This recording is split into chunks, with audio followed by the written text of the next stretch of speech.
महाराष्ट्राच्या सत्तेत मांडीला मांडी लावून बसलेल्या भाजप आणि शिवसेनेमध्ये फोडाफोडीच्या राजकारणामुळे तुंबळ युद्ध पेटलेले आणि इतकं की एकमेकांची जिरवाजिरवी सुरू झालेली आहे। एकनाथ शिंदेंच्या बालेकिल्ल्यामध्ये भाजपनं भगदाड पाडलं।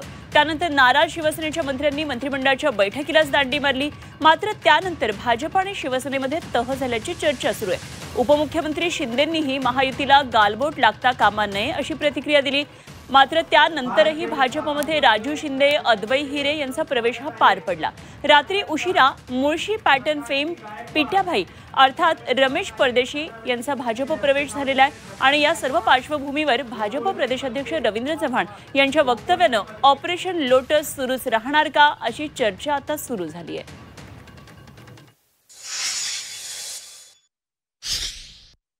हा पूर्णच्या पूर्ण भाग जो आहे हा भाग आणि या भागामधील असणारे नागरिक जे आहेत, नागरिक जे ठरवतील तेच पुढे होणार आहे। त्यामुळे रोज नागरिक ठरवत आहेत, जसं जसं ठरवतील तसं तसं आपण पुढे जाऊ। देवेंद्रजी यांच्या नेतृत्वामध्ये आम्ही असा प्रयत्न करतो आहे की एक विचाराचं सरकार असणं हे अत्यंत गरजेचं आहे आणि आमचा तर नारा आहे की येणाऱ्या काळामध्ये की आपल्याला सर्वांना एकत्रपणे नरेंद्र मोदीजींच्या नेतृत्वातल्या केंद्रातल्या सरकारबरोबर जायचं असेल तर पार्लमेंट टू पंचायत आपल्याला सर्वांना एक विचाराने पुढे जाणं हे अत्यंत गरजेचं आहे आणि त्या दिशेने पार्टी म्हणून आम्ही जाण्याचा छोटासा प्रयत्न करतो। तर अशा प्रकारे भाजप आपल्या भूमिकेवर ठाम आहे। अर्थातच मुख्यमंत्र्यांनी सूचना दिल्यात, मात्र तरी देखील पक्षप्रवेश हे होतच चाललेले आहेत। आणखी सविस्तर तपशील जाणून घेऊया। आमचे प्रतिनिधी ओम देशमुख सध्या आपल्याबरोबर जोडले गेलेत। ओम, एकंदरीतच रवींद्र चव्हाण यांचं हे वक्तव्य ऐकल्यानंतर आता थांबायचं नाही असं म्हणत पक्षप्रवेश हे होतच राहणार असे संकेत त्यांनी दिलेले आहेत। मुख्यमंत्र्यांनी सूचना दिल्यात, इथून पुढे एकमेकांच्या पक्षामध्ये प्रवेश द्यायचे नाहीत असं असताना देखील प्रवेश होतच चाललेत। कशा प्रकारे आता या सगळ्या घटनांकडे पाहायचंय?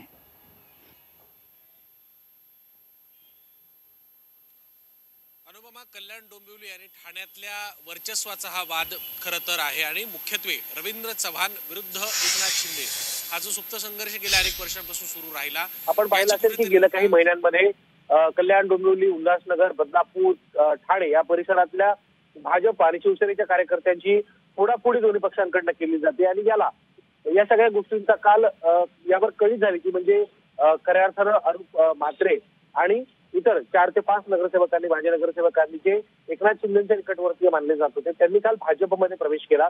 यानंतर खऱ्या अर्थानं मंत्रालयात या सगळ्या पक्षप्रवेशाचे हादरे बसले। स्वतः मुख्यमंत्र्यांकडे शिवसेनेच्या मंत्र्यांनी तक्रार केली, मंत्रिमंडळ बैठकीवर बहिष्कार घातला।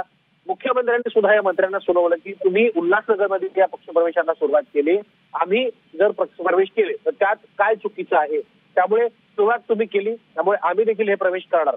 एकंदर जर आपण पाहायला गेलं तर या सगळ्या घडामोडींच्या पार्श्वभूमीवर बघायला गेलं तर पक्षप्रवेशामुळे जो एक खूप मोठा वाद निर्माण झालाय तो मुख्यमंत्र्यांच्या दारात गेला आणि अंतिमतः मुख्यमंत्री यावर तोडगा काढतील अशी अपेक्षा व्यक्त केली जात असताना मुख्यमंत्र्यांनी शिवसेनेच्या मंत्र्यांना सोडवलं। त्यामुळे महायुतीमध्ये निवडणुकीपूर्वीच नाराजीचा स्फोट झाल्याचं आपल्याला पाहायला मिळतंय। दुसऱ्या बाजूला जर आपण पाहायला गेलं तर रवींद्र चव्हाण जे भाजपचे प्रदेशाध्यक्ष आहेत आणि खऱ्या अर्थानं ठाणे जिल्ह्यातून कल्याण डोंबिवलीमधून ते येतात, कल्याण डोंबिवलीचे ते आमदार देखील आहेत। त्यामुळे एकंदर स्थानिक पातळीवरचा पक्षाचा वर्चस्वाचा जो वाद आहे तो या सगळ्या घडामोडींच्या पाठीशी आहे।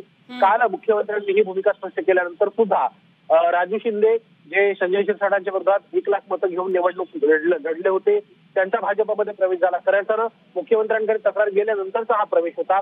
त्यानंतर भरत शहा जे एक पदाधिकारी आहेत छत्रपती संभाजीनगर मध्ये त्यांनी सुद्धा काल शिवसेनेमधून भाजपात प्रवेश केला आणि त्यानंतर अद्वै हिरे हे जे दादा भुसेंच्या विरोधात कट्टर विरोधक म्हणून ओळखले जातात या 3 नेत्यांचा काल भाजपमध्ये प्रवेश झाला। त्यामुळे पुढे सुद्धा हा संघर्ष आहे तो सुरूच राहील अशी एक चिन्ह या निमित्ताने निर्माण झाली आहे। मुख्यमंत्र्यांनी जरी सांगितलं असलं तरी सुद्धा शिवसेनेकडनं काय या संदर्भात भूमिका घेतली जाते हे पाहावं लागेल।